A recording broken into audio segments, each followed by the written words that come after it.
Assalamualaikum warahmatullahi wabarakatuh. Kami dari kelompok 7 ingin mempresentasikan materi yang berjudul Business to Consumer Digital Marketing Practice. Sebelumnya, saya akan memperkenalkan anggota kelompok. Yang pertama ada Azhara Rizky, kedua Elsa Natasha, ketiga Iza Setia, keempat Azhara Adinda, dan yang kelima saya sendiri Andisa Salsa. Langsung saja kita mulai. Business to consumer atau B2C merupakan bisnis yang melakukan pelayanan atau penjualan barang atau jasa kepada konsumen perorangan atau grup secara langsung. Dengan kata lain, bisnis jenis ini berhubungan langsung dengan konsumen, bukan perusahaan atau bisnis lainnya. Tema dan konsep utama. Bab ini akan membahas pasar B2C online dari dua perspektif berbeda, yaitu yang pertama, perspektif konsumen. Bagian pertama bab ini berfokus pada konsumen online, yaitu profilnya, yang terbukti sangat mempengaruhi sejauh mana konsumen tertentu berbelanja online dan juga pengalaman berbelanja online, yang mungkin untuk membentuk niat belanja online. Yang kedua yaitu ada perspektif perusahaan. Bagian kedua dari bab ini membahas perkembangan pengecer online, jenis strategi online, faktor-faktor yang mungkin mempengaruhi bagaimana pengecer berkembang pada aktivitas retail online, tantangan manajerial, dan strategi. Perspektif konsumen, perilaku konsumen online. Siapa pelanggan online-nya? Doherty dan Alice Chadwick 2006 menyarankan literatur yang melihat perilaku konsumen online dan variabelnya dapat dikelompokkan menjadi dua kategori luas, yaitu studi tentang profil konsumen dan studi tentang pengalaman konsumen. Profil konsumen dapat sangat mempengaruhi di mana, kapan, dan bagaimana seseorang berbelanja online, dan juga memiliki implikasi pemasaran yang penting. Profil konsumen dibagi menjadi dua subkategori yang berbeda, yaitu variabel klasifikasi dan variabel karakter. Variabel klasifikasi adalah atribut pribadi yang cenderung tetap statis sepanjang hidup individu atau berkembang perlahan dari waktu ke waktu. Variabel-variabel ini secara khusus sangat berguna bagi pemasar karena dapat membantu mengidentifikasi konsumen dan target tertentu kelompok.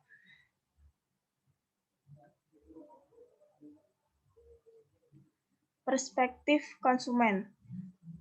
Perilaku konsumen online, variabel karakter kurang mudah dipahami dan diidentifikasi karena terdiri dari atribut apapun dari persepsi, keyakinan, dan sikap konsumen yang mungkin mempengaruhi perilaku online dan juga membentuk niat individu untuk berbelanja online, inovasi, kenikmatan, keterampilan, dan pengalaman dan emosi. Penting untuk dikenali bahwa variabel karakter lebih mungkin untuk berkembang, berubah, dan dimodifikasi secara signifikan dari waktu ke waktu oleh pengalaman belanja online dari variabel klasifikasi. Tabel 11.1 Consumer Profile Classification Variable. Profil variabel online marketing impact. Age, education, employment status, gender, geography, household size, household type, income, mobility, race, and ethnicity. Perspektif konsumen atau perilaku konsumen online. Keyakinan konsumen tentang berbagai variabel pada akhirnya dapat membentuk sikap mereka terhadap internet dan niat pembelian mereka. Contohnya meliputi yang pertama, keamanan dan privasi informasi. Pelanggan memiliki harapan bahwa jika mereka bersedia memberikan informasi dan keuangan terperinci yang akan disimpan dengan aman. Yang kedua, risiko. pada tahun 1960 mengidentifikasi 6 kunci jenis risiko yang mungkin mempengaruhi konsumen, yaitu keuangan, kinerja produk, sosial, psikologis, fisik, dan kerugian waktu atau kenyamanan. Efektivitas penjualan online dapat ditingkatkan signifikan jika persepsi risiko berkurang. Yang ketiga, kepercayaan adalah hasil potensial dari pengurangan risiko. Bisa dibilang sulit untuk sepenuhnya menghilangkan risiko online, oleh karena itu strategi yang mungkin adalah menemukan cara meningkatkan kepercayaan. Yang keempat, kegunaan yang dirasakan secara positif terkait dengan niat untuk membeli dan didefinisikan sebagai sejauh mana seorang individu merasakan bahwa teknologi baru akan meningkatkan kinerja mereka. Yang kelima yaitu kemudahan penggunaan adalah perspektif individu bahwa menggunakan teknologi baru akan bebas dari upaya dan telah ditemukan memiliki pengaruh tertentu pada tahap awal pengguna pengalaman dengan teknologi baru. Perspektif konsumen yaitu ada pengalaman belanja online konsumen. Aspek yang berbeda dari pengalaman belanja online telah ditemukan memiliki pengaruh pada penilaian keseluruhan konsumen dari proses belanja online.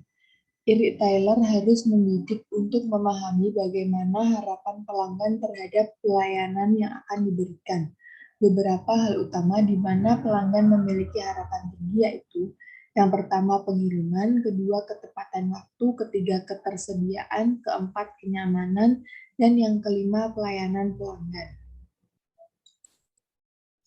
Berikut adalah tabel 11.2 loyalty variable atau loyalitas variabel. Dapat dilihat sebagai berikut. Pengembangan retail online pada awal 1990-an ketika perkembangan internet sebagai lingkungan perdagangan dimulai dengan pertukaran email komersial pertama. Pengecer tradisional memiliki sedikit minat perdagangan online. Baru pada pertengahan 1990-an, perusahaan retail yang lebih besar mulai mempertimbangkan bagaimana internet dapat berdampak pada perdagangan di masa depan dan tantangan yang mungkin mereka hadapi. Pada tahun 1995, beberapa pengecer menganggap internet penting sebagai saluran ke pasar. Tetapi, mengingat potensi teknologi internet untuk mengkonfigurasi ulang secara radikal proses retail, dan karena sifat yang sangat dinamis dan inovatif dari pasar, beberapa perusahaan mulai menguji perdagangan online.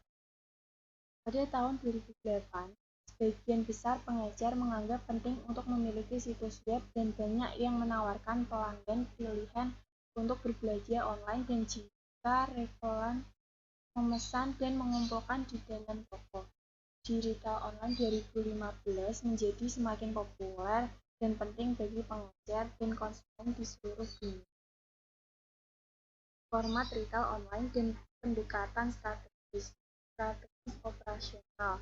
Pengecer bricks and click umumnya adalah pengecer lama yang beroperasi dari toko batu bata dan mortir dan lain-lain. Katakanlah jalan raya dan kemudian internet diintegrasikan ke dalam mereka, baik secara strategis maupun taktis sebagai alat pemasaran atau saluran penjualan.